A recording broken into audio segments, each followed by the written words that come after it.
Hello friends, അസ്സലാമു അലൈക്കും. Welcome back to my channel. എല്ലാവരും സുഖമായിട്ടിരിക്കുന്നെന്ന് വിശ്വസിക്കുന്നു. ഇന്ന് ഞാൻ വന്നിട്ടുള്ളത് ഗരം മസാല പൊടിയുടെ റെസിപ്പി ആയിട്ടാണ്. ഗരം മസാല പൊടിയുടെ ഫ്ലേവർ ഓരോ സ്ഥലത്തിനനുസരിച്ച് വ്യത്യസ്തമായിരിക്കും. അതിൻ്റെ ചേരുവകളിലും അളവിലുള്ള വ്യത്യാസമാണിത്. ഞാൻ സ്ഥിരമായിട്ട് ഉണ്ടാക്കാറുള്ള ഗരം മസാല പൊടിയുടെ റെസിപ്പിയാണിത്. വീഡിയോയിലേക്ക് പോകുന്നതിന് മുന്നേ നിങ്ങൾ ഈ ചാനൽ ആദ്യമായിട്ടാണ് കാണുന്നതെങ്കിൽ സബ്സ്ക്രൈബ് ചെയ്യാൻ മറക്കരുത്. അപ്പോൾ നമുക്കിത് എങ്ങനെയാണ് ചെയ്യുന്നതെന്ന് നോക്കാം.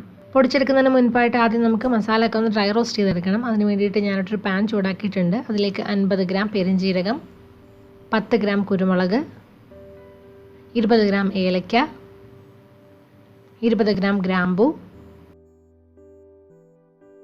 5 ഗ്രാം തക്കോലം, പിന്നെ ഇതിലേക്ക് 20 ഗ്രാം പട്ടയും കൂടി ചേർത്ത് കൊടുക്കാം. പട്ട ചേർത്ത് കൊടുക്കുമ്പോൾ ഒന്ന് പൊടിച്ചിട്ട് വേണം ചേർത്ത് കൊടുക്കാൻ. ഇനി നമുക്കിതൊരു മീഡിയം ഫ്ലെയിമിലിട്ടിട്ട് 3 മുതൽ 5 മിനിറ്റ് വരെ ഇതിനെ നന്നായിട്ടൊന്ന് റോസ്റ്റ് ചെയ്തെടുക്കാം. അപ്പോൾ ഇനി റോസ്റ്റ് ചെയ്തെടുക്കുന്ന സമയത്ത് കണ്ടിന്യൂസ് ആയിട്ട് ഇളക്കി കൊടുത്തുകൊണ്ടേയിരിക്കണം, അല്ലെങ്കിൽ അത് കരിഞ്ഞു പോകും. ഇപ്പോൾ ഞാനിത് നന്നായിട്ട് റോസ്റ്റ് ചെയ്തെടുത്തിട്ടുണ്ട്. ഇനി ഇതിൻ്റെ ചൂടാറാനായിട്ട് ഞാനിവിടെ ഒരു പ്ലേറ്റിലേക്ക് മാറ്റുകയാണ്. എപ്പോഴും മസാലയൊക്കെ പൊടിച്ചെടുക്കുമ്പോൾ നന്നായിട്ട് റോസ്റ്റ് ചെയ്തെടുത്തിട്ട് വേണം പൊടിച്ചെടുക്കാൻ. അങ്ങനെ ചെയ്യുമ്പോഴാണ് അതിൻ്റെ ഫ്ലേവർ കറക്റ്റായിട്ട് കിട്ടുക. പിന്നെ അത് കുറേ നാൾ കേടുകൂടാതെ സൂക്ഷിക്കാനും പറ്റും. ഇനി നമുക്കിതിനെ ഒരു മിക്സിയുടെ ജാറിലേക്ക് മാറ്റാം. എന്നിട്ട് നന്നായിട്ട് പൊടിച്ചെടുക്കാം. ചിലർ ഈ ഗരം മസാലയിൽ ജാതിക്കായും ജാതിപത്രിയും ചേർത്ത് കൊടുക്കാറുണ്ട്. ഞാൻ സാധാരണ ചേർക്കാറില്ല. മുൻപൊക്കെ ചേർക്കുമായിരുന്നു. പിന്നെ ഒരുപാട് റെസിപ്പി ട്രൈ ചെയ്ത് നോക്കിയിട്ട് എനിക്ക് ഏറ്റവും ഇഷ്ടപ്പെട്ട ഫ്ലേവർ ഇതാണ്. അപ്പോൾ അതിൻ്റെ ഫ്ലേവർ ഇഷ്ടമുള്ളവർക്ക് അത് വേണമെങ്കിൽ ചേർത്ത് കൊടുക്കാം. അതുപോലെ തന്നെ തക്കോലും ചിലർ ചേർക്കാറില്ല. ഞാനതിൽ വളരെ കുറച്ച് മാത്രം തക്കോലും കുരുമുളകും ചേർത്ത് കൊടുത്തിട്ടുള്ളൂ. ഇതിപ്പോൾ നന്നായിട്ട് പൊടിഞ്ഞ് വന്നിട്ടുണ്ട്. ഒരുപാട് ഫൈനായിട്ട് പൊടിച്ചെടുക്കേണ്ട ആവശ്യമൊന്നുമില്ല. ചെറിയ തരികളൊക്കെ ഉണ്ടെങ്കിലും കുഴപ്പമൊന്നുമില്ല. നിങ്ങൾക്ക് വേണമെന്നുണ്ടെങ്കിൽ ഒന്നുകൂടി ഒന്ന് അരിച്ചെടുക്കാവുന്നതാണ്. ഞാനിപ്പോൾ ഇത് അരിച്ചൊന്നും എടുക്കുന്നില്ല. നല്ല ക്ലീൻ ആയിട്ടുള്ള എയർ ടൈറ്റ് ആയിട്ടുള്ള ഒരു ജാറിലേക്ക് നമുക്കിത് മാറ്റാം.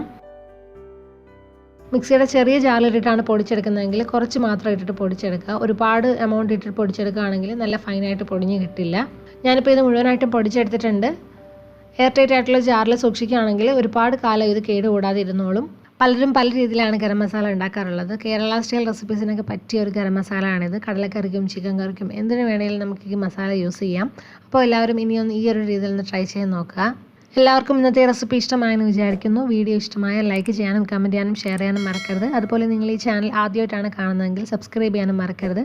പുതിയ നല്ല റെസിപ്പികളുമായിട്ട് ഇൻഷാ അല്ലാഹ് വീണ്ടും കാണാം. Thank you for watching. By.